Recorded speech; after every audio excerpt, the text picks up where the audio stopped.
Like I remember talking to a security guy, and he said the best guys are the guys that they de-escalate it. Yeah. He goes, you don't, because this guy used to put together crews of guys to, I think it was for like rock concerts and stuff. And he said you didn't want to get guys that wanted to fight. You didn't want to have those guys because those guys would be a fucking headache, and every night there was going to be something, and there was going to be lawsuits. Like what he was saying you ultimately wanted was nothing to happen. Yeah.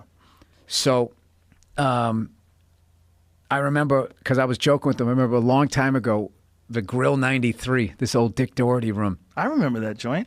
So two guys were about ready to go at it in the club, and the bouncer gets them outside.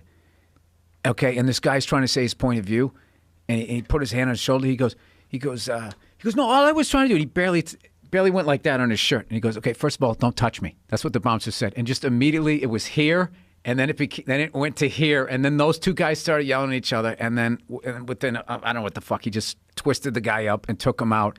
And I forget who the fuck I was with. We were fucking dying laughing. It just became a catchphrase between us. He would come up, hey, Bill, you working this weekend? Okay, first of all, don't touch me. You immediately just escalate it, where it just becomes a what the fuck. And then, first of all, don't touch me.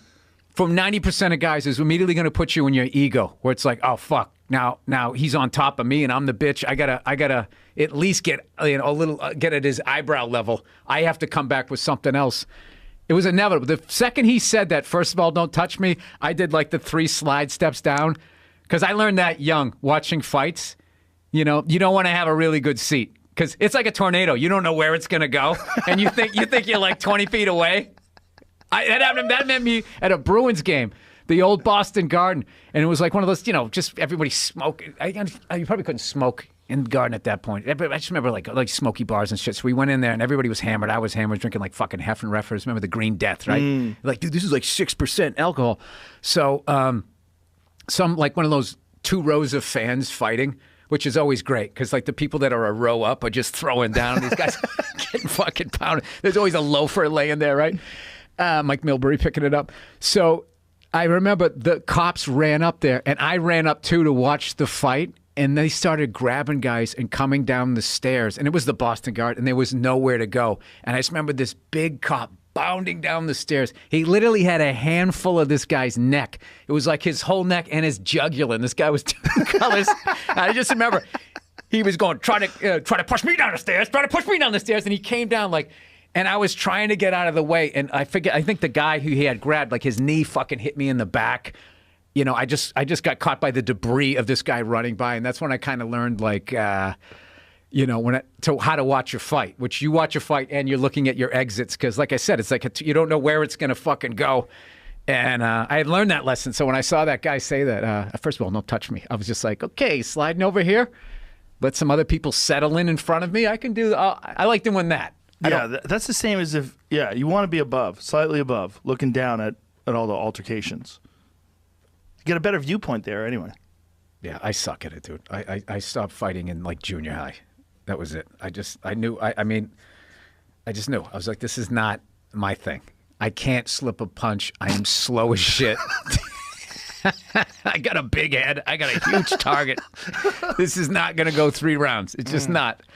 I fought up until like around 6th grade. I think I probably had my last one. And then all of a sudden kids started to get 120, 130, 140 pounds, and there started being blood and fucking people missing a couple days of school after a beat down. I was just like, you know what? Okay. I think I'll be the funny guy. It's weird how things go sideways like that when there's like a feeling in the air. Whenever chaos breaks out like that and there's a real melee, there's a feeling in the air. Like it's just like you feel it. It's like, oh, this is nuts. Like this is really dangerous. Yeah. Like there's a mob mentality feeling that you get that's real weird when things go crazy. I remember it took me having to leave Boston for about 7 years. I was gone for 7 years before I finally walked into a bar and just felt the normal energy. I think the city's changed a lot, but like that sort of that tail end of the craziness. I walked into a bar and you could just feel it. It's like somebody's gonna get suckered. Like not now. It's about 90 minutes away. You could just feel the level of drunkenness, the energy. Well, guys would go out looking for fights. Some guys would go out looking for fights. Yeah, I knew There's guys a guy like I used to that. train with, Mike Blythe. He used to work at the Rathskeller. He was a bouncer. He would wrap his hands. He would wrap his hands on his way to work. I knew a guy. Tape his wrists and shit. I knew a guy who was a bouncer, and he used to bring a mouthpiece Oh yeah. to work, but he used to carry it all the time. And I remember when he would get into a fight, he would fucking it was something where it was a mouth guard who'd bite down. It wasn't like what you guys wear, but it would totally psych the other guy out. Like he would come out and he would just put this thing in, and the guy'd be like, "This guy brought equipment? Like, like what the fuck is going on here?" And I remember one time he got suckered. He knew it was going to be a fight, and I figured, well, for some dumb reason, he sat down on the stairs, and the guy was standing above him, and one of his friends jumped down and just punched him, and I saw the mouthpiece. It was like fucking Buster Douglas Tyson. I saw his mouthpiece fly towards us, and then just, I shouldn't tell these stories, because I don't know, because it's my version of what, it was a long, like You're not naming names. It was like 30 years ago, and what happened was we were in an off-campus apartment, and I can't believe I'm going to tell this story. I'm going to tell the quick version. Tell the whole version. No. Two of my buddies left to go upstairs. It was one of those, those old fucking Boston. It looked almost like a three-family house, but it wasn't. It was one of those big ones that has all apartments in it, right? So they left the party we were on the first floor, and then they went upstairs.